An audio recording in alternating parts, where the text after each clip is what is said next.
Hello everyone and welcome to today's video. In today's video, I wanted to go through some Middle Eastern fragrances that I've bought that were fails for me, that I don't enjoy, that didn't work out. The inspiration for this video was recently I watched a wonderful video by Sunny at Sunny Scents, and it was an amazing video. She went through a large number of Middle Eastern fragrances and ranked them. And this will be much shorter and it's just on some fails. But what it reminded me is how useful it is to hear where purchases, particularly these Middle Eastern purchases, haven't worked out. It's just great information because we're all blind buying, especially these Middle Eastern fragrances, I think. So hello and thank you to Sunny. So before we begin, I just wanted to mention my scent of the day to have some positive fragrance discussion in this video. And it's wonderful Angel Nova by Mugler, raspberry, lychee, akigala wood. I've really been enjoying this, and even in the hot weather, it's been very, very hot here.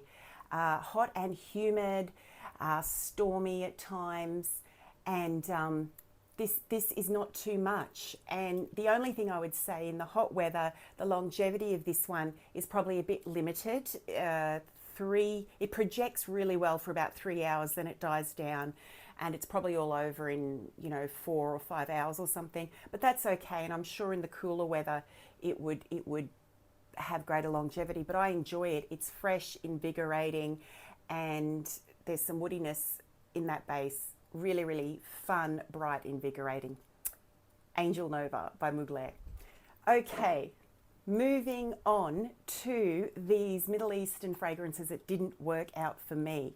I'm going to start with the very first, I think this was the first Middle Eastern fragrance that I bought, and so this is over 12 months ago. And yes, you will notice there's a dent in here. Not by me. I have not worn this. I cannot wear this. This is Amber Oud Gold by Al Haramain. It's a wonderful fragrance. It's wonderful. I just can't wear it. This is the one, and I'm sure many of you are familiar with it. It is pineapple and melon. Very, very fruity. Meant to be inspired by Herba Pura or Kirke. I haven't smelled those, but I get the idea from this. Just in your face, very, very brash fruits, which normally I would be into for sure. Definitely pineapple and melon. And on the strip, I love this.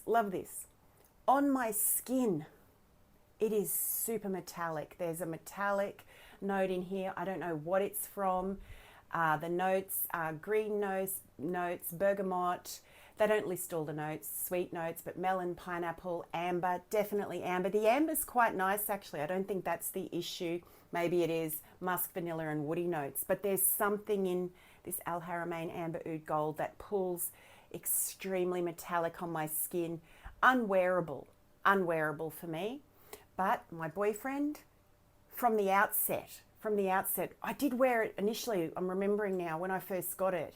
And he thought it smelled great. I couldn't bear it on myself. So easy enough, gave it to him. He wears this, as you can see, and enjoys wearing it. He's worn this all year round, all seasons. Just a couple of sprays is all you need. And the longevity, oh my goodness, more than 12 hours. I mean, fill in the blank after that. I think it's lasted on his skin 14 hours, but easy 12 hours. But unfortunately, word of caution on me, super metallic. Wondering if anyone else experienced that with Amber Oud Gold. Do let me know. Yes. And did I say? Sorry, I've had to start this a few times.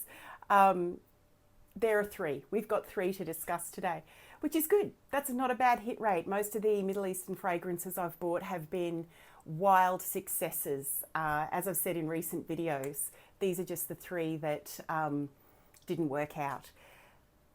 Entice 2 by Ajmal. I'll just call up the notes because it's a curious one. I think one of the issues with this one for me is it's a traditional floral fragrance. It's very floral with not much else going on.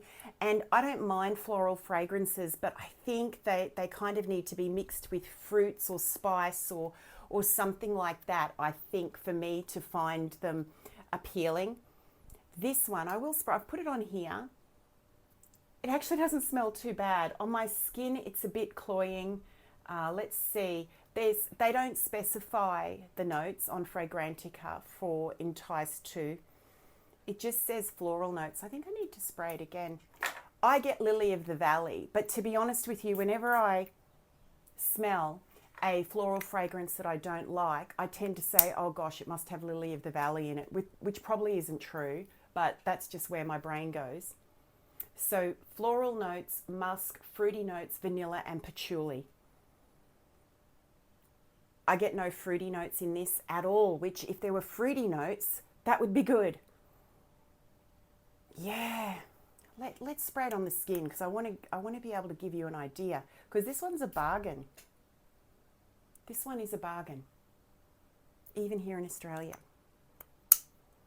Do you know, it's not as bad as I remember. I've not sprayed this on my skin for maybe 2 or 3 months.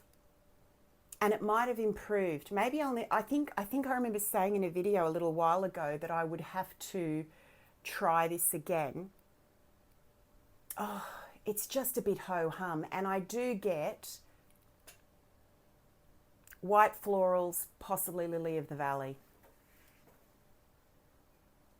Yeah, I don't get a lot of vanilla, maybe a little bit of patchouli. It's just a fairly nondescript Lily of the Valley. If there's jasmine, it's very faint. The white florals are a bit old-fashioned, I feel like. I feel like they're a bit old-fashioned. Pretty bottle, pretty juice. But yeah, I don't know. I feel like some people, if you got this, would be disappointed just because it doesn't marry up to the notes. It's white florals. Mika the cat's coming through, I think. You're right there, Meeks. She's stepping over everything. Okay, please don't bump the tripod. Entice 2 by Ajmal.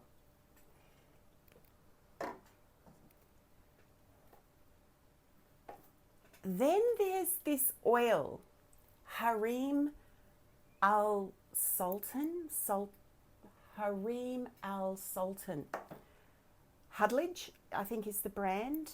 I got this at quite a steal. Let me gather the notes. This went viral, I believe. I'm not on TikTok, but I believe it was a huge deal. Let me see if I can find the notes. It went viral due being a fruity. It is fruity, and I think, you know, meant to smell like gummy bears. There's Mika, okay, and I've got to let Mika, out. Back again with Harim al-Sultan. Let me put a little bit by Hudledge. Let me just look. This is not really a fail. It probably, it probably just isn't what I expected. I'm not sure what I expected. Let's have a look at the notes. As I was saying, it was touted to smell like gummy bears. Gummy bears aren't a big thing here, but I guess we here growing up, wine gums, they're the same. I think they're the same jelly kind of substance. Quite a few notes: jasmine, bergamot, peony at the top, pineapple, peach, plum in the middle, musk, patchouli, and sandalwood. It's gummy bears or wine gums. The issue I have is I don't find that this lasts very long. And if I'm honest, which isn't surprising, the smell is quite childish. I don't know. I'm contrary. you know, I like fruity. Fragrances for sure that I think a lot of people would consider quite immature and brash. But this, for sure, I do. This one, yeah. And look, I can faff around with an oil. That's not a problem.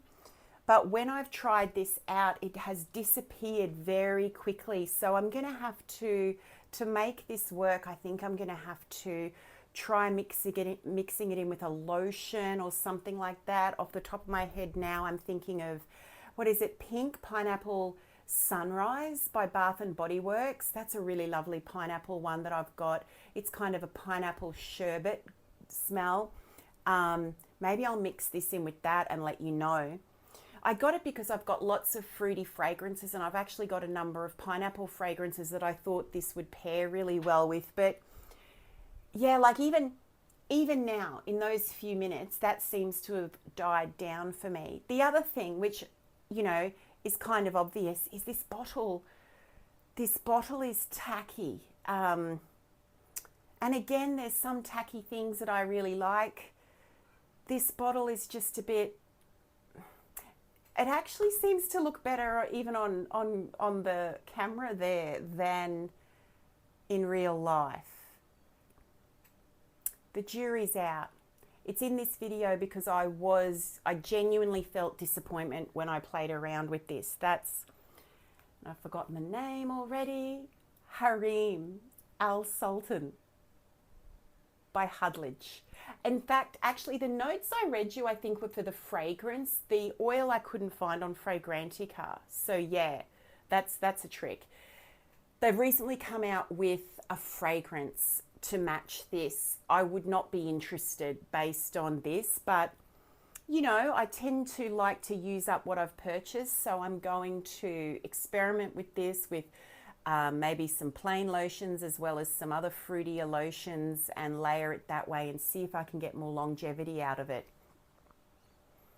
It's fun, but it disappears very quickly. Once again, I'd be really interested to know what your experience has been with this one. That is Harim Al Sultan by Hudledge. And that is it. Of the maybe 15 Middle Eastern fragrances that I've experimented with, there's only three. There's only three that haven't worked out. So I think that's fine. I think that's part of the fun of these Middle Eastern fragrances that we've got access to now. They are affordable, and generally speaking, with the ones that I really like, they are so vibrant, they last so long that I don't even mind. Yeah, that's disappeared. Yep, Entice still going strong. I don't mind that sometimes the blind buys don't work out. I don't mind a blind buy. I hope you're having a wonderful weekend, and thank you for watching the video, and I look forward to seeing you in the next one. Bye for now.